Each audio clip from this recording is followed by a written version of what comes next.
সরকারি কর্মচারীদের কর্মসংস্কৃতি ফেরাতে রাজ্য সরকারের আরও একটি পদক্ষেপ। আর মহাকরণে থাকবে না কোনো কর্মচারী সংগঠনের ইউনিয়ন রুম।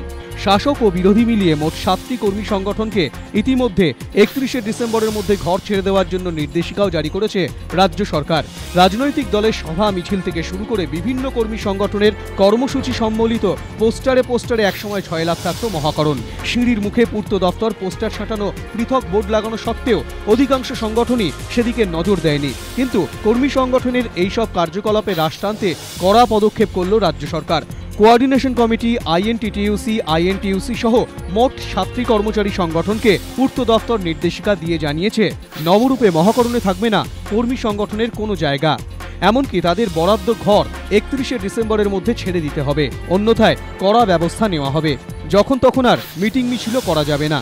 শুধু তাই নয়, নবান্ন যাতে মহাকরণের পথে না হাঁটে তার জন্য পদক্ষেপ করতে শুরু করেছে সরকার। নবান্নের বিভিন্ন দেওয়াল থেকে কোঅর্ডিনেশন কমিটির ব্যানার খুলে দেওয়া হয়েছে। পূর্ত দপ্তরের নির্দেশ, যেখানে সেখানে পোস্টার ব্যানার লাগানো বরদাস্ত করা হবে না।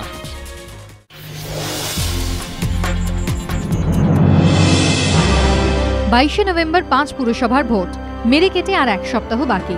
পুরসভাগুলি হল হাওড়া, মেদিনীপুর, ঝাড়গ্রাম, কৃষ্ণনগর, বহরমপুর।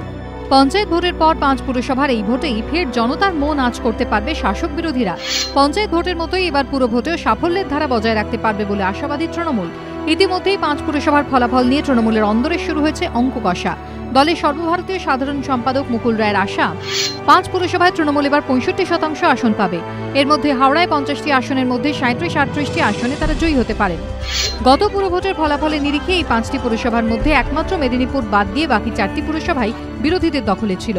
তৃণমূলের অন্দরমহলের হিসেব, হাওড়া, ঝাড়গ্রাম, কৃষ্ণনগর ও মেদিনীপুর এই 4টি পুরসভায় জেতার বিষয়ে তারা চূড়ান্ত আশাবাদী। তবে একমাত্র বহরমপুর পুরসভায় কি হবে তা নিয়ে তারা এখনও সন্দিহান। তবে জন্মলগ্ন থেকে বামেদের দখলে থাকা হাওড়া পুরসভায় জয়ী হওয়াটাই তৃণমূলের কাছে সবচেয়ে বড় চ্যালেঞ্জ।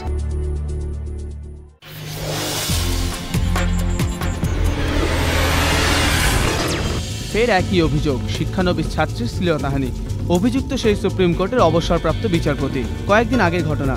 সংবাদ সংস্থা পিটিআই সূত্রে খবর, Kolkata national university of judicial science থেকে সদ্য বিএ এলএলবি পাশ করা এক ছাত্রী তার ব্লগে সর্বোচ্চ আদালতের অবসরপ্রাপ্ত এক বিচারপতির বিরুদ্ধে শ্লীলতাহানির অভিযোগ আনেন।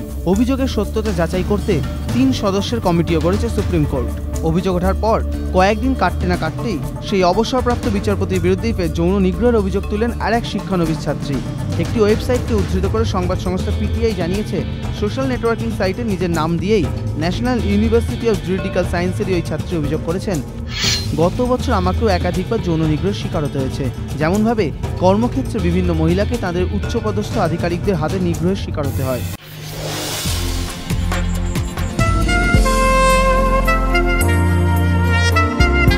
স্টিফেন কক্স শিল্পচর্চার জন্য জীবনের প্রায় 3 দশক কাটিয়েছেন তামিলনাড়ুর মহাবলীপুরমে। শুক্রবার সিমা গ্যালারির শাখা স্টুডিও 21-এ এক আলোচনা সভায় যোগ দেন বিখ্যাত এই ব্রিটিশ শিল্পী। স্লাইড শো এর মাধ্যমে তুলে ধরেন তাঁর শিল্পচর্চা।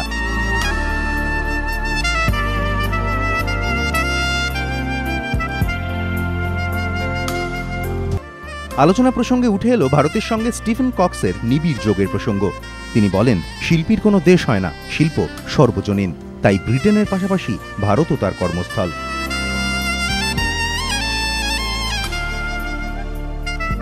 Kolkata museum of modern art বা কেমোমা নিয়েও উচ্ছ্বসিত এই স্থাপত্য শিল্পী। তাঁর আশা, কেমোমার ঐতিহ্যে দেশের অন্যতম শিল্পচর্চার কেন্দ্র হিসেবে চিহ্নিত হবে কলকাতা।